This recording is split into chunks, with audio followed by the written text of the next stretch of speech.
It's a brand new day. अहिले कति बजिरहेको छ भने 7:53 in the morning भइरहेको छ Thursday 27th of Feb. उठ्न नि उठिसकेको छ र उठेर पुरै फ्रेसन अप भएर अनि त्यसपछि पूजा सुजा मैले सबै गरिसकेको छु हैन। यहाँनिर अब हिजो राति अपलोड गरेको भिडियोको फ्यु काम बाँकी थियो त्यो पनि मैले अहिले भ्याइसकेको छु। मेरो चाहिँ आज 8 बजे नै मिटिङ छ के हैन। सो त्यस्तै 5-6 मिनेट मात्र बाँकी छ तर म काम जाने लुगामा केही पनि रेडी भएको छैन। अफिसै गएर यो मिटिङ गर्छु भनेर सोचिरहेको थिएँ तर आज भ्याएन के। सो त्यही भएर अब लुगा सुगा लाएर बाटोमा हिँड्दै मिटिङ गर्दै जानुपर्छ। also मलाई थाहा छैन यो आइफोनबाट रेकर्ड गरिरहेको भिडियोबाट हुन्छ नि क्याप्चर भएको अडियो चाहिँ कस्तो साउन्ड गरिरहेको छ किनभने त्यही डेभलपर बेटा छ हैन जुनमा चाहिँ मैले यो इस्यु डिस्कभर गरेको हो। सो आई डोन्ट नो है अब त्यो आवाजमा अलिकति ऱ्याटलिङ साउन्ड अझ पनि आइ नै रहेको छ होला र त्यो आइरहेको छ भने अब बिकज मैले मेरो आइफोनबाट भिडियो खिच्छु नि त। सो त्यही भएर यो इन्टायर भ्लगमा पनि हुन्छ नि यो ऱ्याटलिङ आवाज जब जब म बोलिरहेको हुन्छु या केही क्याप्चर गरिरहेको हुन्छु त्यो चाहिँ सुन्न सकिन्छ एक्सपिरियन्स गर्न सकिन्छ होला। So it's not gonna sound as good तर ठिकै छ। अब लुगा सुगा लाएर पुरै रेडी हुनु पर्यो अनि त्यसपछि चाहिँ एकैचोटि अब निस्किने बेलामै खिच्नु पर्ला।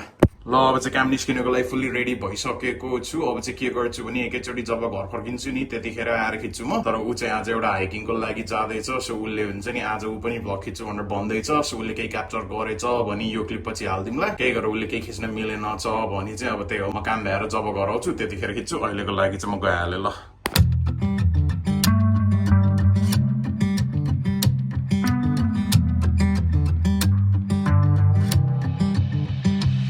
On a Wednesday night at the same old spot, spending every dollar I got. 2-3 shots won't leave one dry, and a jukebox on lock. She just wanna party all night. We be two-stepping in the back of the dive. I've been down to Jack all night, tending to my keys 'cause they know I can't drive. Going up north with a rose wine, stars ain't hard to find. Bottle of the best and you by my side, that's my peace of mind. Damn, we been on the go all day. She just wanna roll with me.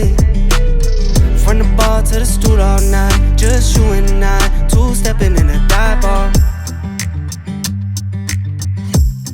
Two-stepping in a dive bar. Two-stepping in a dive bar. Two-stepping, and I don't give a hoot unless it's you stepping. Then these boots were made for dancing, baby, jukebox playing. You and me singing, phone on silent, let it keep ringing. And I'm standing up on this bar, got us feeling like stars. We ain't going too far till the lights come on, we'll be dancing till dawn. Two-stepping, and I don't give a hoot unless it's you stepping. Then these boots were made for dancing, baby, take my hand, I'll take yours. Drinks get low, then we'll get some more. Going up north with a rose wine, stars ain't hard to find. Bottle of the best and you by my side, that's my peace of mind. We been on the go all day, she just wanna roll with me. From the bar to the stool all night, just you and I, two-stepping in a dive bar. Yeah. Two-stepping in a dive bar. Yeah. Two-stepping in a dive bar. I hope you find someone. I hope you find a love. Someone who don't need much. Wind me up, lucky I got my love. ल अहिले चाहिँ कति बजिरहेको छ भने almost 8:30 हुन लागिसकेको छ र मैले चाहिँ आजको लागि चाहिँ काम भ्याएर घर आइसकेको छु। र अघिनको क्लिपमा अब कृतिकाले आज हुन्छ नि उसको कामको थ्रुबाट ऊ हाइकिङ गएको थियो र उसले हुन्छ नि फ्यु क्लिप्स खिचेको थियो त देखि नै हालेको थियो। अब चाहिँ बिकज म पनि कामबाट घर आइसकेको छु अब चाहिँ के गर्नु पर्छ भने पूजा सुजा गरेर डिनर खानु पर्छ। डिनर खाना बाँकी नै छ र आज चाहिँ अलिकति ढिलै भइसकेको छ कि किनभने भर्खर कामबाट घर आएको हो नि त म। नभए त हामी 7-7:30 बजेसम्म त डिनर खाइसक्थ्यौं। अनि मैले बिहानै भनेको थिएँ हैन मैले खिचेको यो भिडियोहरुमा सबै मेरो अडियो स्टिल अझ पनि ऱ्याटल भएकै सुनिरहेको छ होला। तर अब जबसम्म यो iOS 18.4 को डेभलपर बेटाको अर्को अपडेट जबसम्म आउँदैन मैले अब त्यो फिक्स गर्न मिल्दैन। सो त्यही भएर I have to live with this. ठिकै छ अहिलेको लागि चाहिँ क्विकली पूजा गरिहाल्नु पर्यो। ल पूजा त गरियो हैन। अनि यहाँनिर मेरो खुट्टा चाहिँ हुन्छ नि ऊ यहाँ यो कान्छी औला चाहिँ कस्तोसँग हुन्छ नि जुत्ताले थिचेको छ आज। र त्यो हुन्छ नि कसरी सुन्नेको हो भने अब आज चाहिँ के भएको थियो भने म म कामबाट त्यस्तै दिउँसोको 2 बजे चाहिँ कामबाट एकछिन बाहिर निस्केको थिएँ के। र किन निस्केको हो भने आज चाहिँ मेरो त्यो लेसिक गरेको 3-3.5 महिनाको अपोइन्टमेन्ट थियो नि त। अनि त्यो अपोइन्टमेन्टको लागि चाहिँ म कामबाट 2 बजे निस्केको थिएँ। अनि आज त अब काम पनि हिँडेर गइएको थियो। त्यसपछि लन्च टाइममा एकछिन हिँड्नको लागि फेरि निस्किएको थियो। त्यसपछि 2 बजे आँखा देखाउनको लागि अपोइन्टमेन्टको लागि फेरि हिँडेको थियो। अनि त्यो अपोइन्टमेन्टबाट हुन्छ नि फेरि काम हिँडेर गइएको थियो। अनि त्यसपछि काम भ्याएर घर आउने बेलामा फेरि हिँडेर आइएको थियो के। सो आज त्यस्तै हुन्छ नि 14-15 हजार स्टेप्स त मजैसँग हिँडेको छु क्या होइन त्यो पार्टी सुजमा। अनि त्यसले गर्दाखेरि चाहिँ मेरो आज खुट्टा हुन्छ नि चाहिने भन्दा बढी वर्क भएको छ क्या। अनि स्पोर्ट्स सुजमा त इट डजन्ट रियली म्याटर 20-23 हजार स्टेप्सै हिँडे पनि होइन। तर त्यस्तो टाइप अफ पार्टी सुजमा जुन मैले काम जाने बेलामा लाउँछु नि त्यसमा चाहिँ 5000 स्टेप्स हिँड्नु पनि हुन्छ नि इट्स काइन्ड अफ भेरी हुन्छ नि हार्ड क्या। अनि अल्दो मलाई आज थाहा चाहिँ थियो होइन आज धेरै एक्टिभिटी हुन्छ दिनमा भनेर। तर त्यही पनि मैले अब काममा गइरहेको बेलामा त अब हुन्छ नि मेरो कामको ड्रेसअप त्यही हो। सो त्यही भएर मैले त्यो लगाइरहेको हो। जब एकदमै इन्सेन गर्मी हुन्छ नि अनि काममा त्यस्तो केही स्पेसल इभेन्टहरू त्यस्तो केही हुँदैन त्यतिखेर मात्र म चाहिँ हुन्छ नि हाफ प्यान्ट अनि स्निकर्सहरू लाएर जान्छु क्या। नभए चाहिँ म प्रपरली ड्रेसअप भएर काम गरिरहेको हुन्छु। अनि आज त्यही दिन थियो। अनि त्यसले गर्दाखेरि चाहिँ हुन्छ नि मेरो आज चाहिँ कान्छीऔँला हुन्छ नि दुवै साइड अफ खुट्टाको चाहिँ एकदमै सुन्ने जस्तो भएको छ क्या। लाइक त्यहाँ देख्न सकिन्छ क्या होइन कस्तोसँग सुन्नेको छ कि कुरै नगरौँ क्या। अनि same thing is happening on this side as well देख्न सकिन्छ। तर ठिकै छ भोलि फ्राइडे हो घरैबाट काम गर्ने सोचिरहेको छु। तर एट द सेम टाइम 50-50 छु क्या। काम पनि जान मन लागिरहेको छ तर भोलि केही गरेर कामै गएर काम गरेछु भने त स्निकर्स लाएर जान्छु होइन। सो त्यही भएर हिँडेर गएँ भने पनि it would not have any impact क्या होइन। सो त्यही भएर हिलिङ हुनको लागि चाहिँ ठिकै हुन्छ। अनि आज म त्यही त्यो 2:15 मेरो त्यो हुन्छ नि 2:15 चाहिँ मेरो आँखा देखाउनको लागि म कामबाट चाहिँ निस्केको थिएँ क्या एकछिन बाहिर होइन। अनि आँखा देखाउनको लागि गएको किनभने त्यस्तै 3-3.5 महिना भइसकेको त्यो लेसिक गरेको त्यो लेजर आई सर्जरी गरेको। अनि त्यहाँनिर गएपछि मेरो आँखा चेकअप गरिसकेपछि मलाई के भन्दै थियो भने भिजन चाहिँ हुन्छ नि नर्मल भन्दा एकदमै राम्रो छ भनेर भन्दै थियो होइन। किनभने मान्छेको भिजन युजुअली 20/20 हुन्छ नि मेरो चाहिँ त्यो 20/30 हो कि 30/20 भनेर भन्दै थियो क्या। सो बेसिकली 20/20 भन्दा पनि राम्रो भिजन जे हुन्छ नि मेरो चाहिँ त्योमा छ अरे क्या। सो लेजर चाहिँ एकदमै खतरा छ अरे होइन। तर अब मैले मेरो यो लेफ्ट आईमा चाहिँ कहिले काहीँ अलिकति हुन्छ नि ब्लरी हुन्छ यताउता हुन्छ भनेर मैले आज भनेको थिएँ क्या होइन। सो मलाई चाहिँ आज त्यो मेरो त्यो सर्जरी गरिदिने डक्टरले चाहिँ के भनेको छ भने let's monitor for another 4 months भनेर भनेको छ। अनि त्यो 4 महिनामा चाहिँ मेरो आँखा चाहिँ हुन्छ नि कम्प्लिटली हिल भएन र त्यो ब्लरीनेस अझ पनि एक्सपिरियन्स गरिरहेको छु भने चाहिँ मलाई चाहिँ के भनेको छ भने त्यो सर्जनले कि फेरि एकचोटि असेसमेन्ट गरेर गर्नु परेछ भने फेरि एकचोटि लेसिक गरौँला भनेर भनेको छ। अनि त्यो चाहिँ विदाउट एनी एडिसनल कस्ट हो कि किनभने मैले सुरुमै पे गरिसकेको थिएँ नि त। सो त्यही भएर पनि केही एडजस्टमेन्ट र एडिसनल करेक्सन चाहिएछ भने चाहिँ त्यो पनि प्याकेजमा कभर्ड छ क्या होइन। सो त्यही भएर मैले एक्स्ट्रा पेमेन्ट चाहिँ गर्नु पर्दैन। तर भिजन चाहिँ मेरो सबै ठिकै छ। तर यो ब्लरीनेसले गर्दाखेरि इस्युज भएछ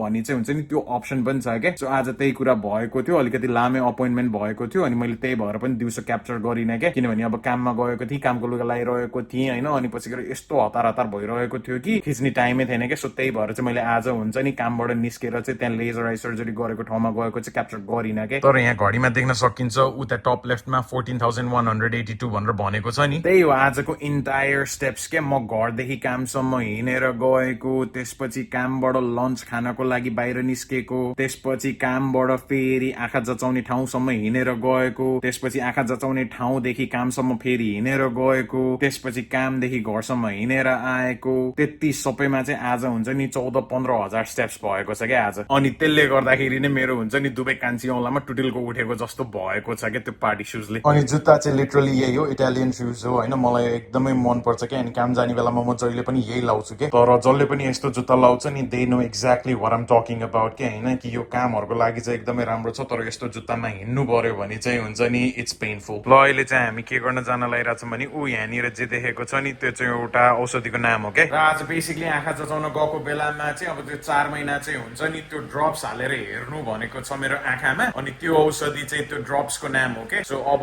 तल गएर होपफुली अब त्यो फार्मेसी खुल्ला छ होला गएर चाहिँ त्यो ड्रप्स लिएर आउँछौँ। सो हामी दुवैजना चाहिँ घरबाट एकछिन बाहिर निस्किन लागिरहेको छौँ। मलाई के पनि भनेको थियो भने अब यो 4 महिना चाहिँ किन हुन्छ नि ट्राई गर्न लागेको हो भने अब यो ड्रपले गर्दाखेरि केही गरेर ठिक भएछ भने कन्क्लुजन चाहिँ के हुन्छ भने मेरो आँखा चाहिँ चाहिने भन्दा पनि बडी ड्राई भएको भएर पनि मेरो एउटा आँखामा चाहिँ त्यस्तो भएको हो हुन सक्छ अरे के। सो लेट्स सी अब तल गएर ड्रप लिएर आउँछौँ केही गरेर फार्मेसी अझ खुल्ला छ भने त्यो ड्रप्स ट्राई गर्छौँ। दिनको 4 चोटि त्यो ड्रप्स हाल्नुपर्छ। सो अब हामी उता प्राइस लाइनतिर जाँदैछौँ होइन। प्राइस लाइनमा गएर चाहिँ लिएर आउँछौँ। अनि त्यही हो दिनको 4 चोटि चाहिँ त्यो जुन चाहिँ मैले त्यो हाल्नुपर्छ। अनि त्यसपछि चाहिँ हेर्नुपर्छ कति कतिको इम्प्रुभमेन्ट हुन्छ हुँदैन भनेर अब त्यो आँखा त ड्राई हुने भइ नै हाल्यो नि किनभने अब 24 घण्टा कम्प्युटरमा हुन्छु काममा घरमा सो आँखा त ड्राई हुने नै भइहाल्यो हामी प्राइस लाइन चाहिँ यो कस्तो वेल लिट क्या होइन बत्तीहरू चारैतिर छ सो कस्तो राम्रो लाइट क्या भने ल यहाँ लिन चाहिँ लिइसकेको छ अब पे गर्नुपर्छ ल आई ड्रप्स त किनियो र अहिले चाहिँ यहाँ कोल्समा आइएको छ किनभने आज डिनरमा चाहिँ मलाई त्यो चना सना हुन्छ नि रेगुलर कुरा खान मन लागेन क्या सो त्यही भएर चाहिँ अब यहाँ कोल्समा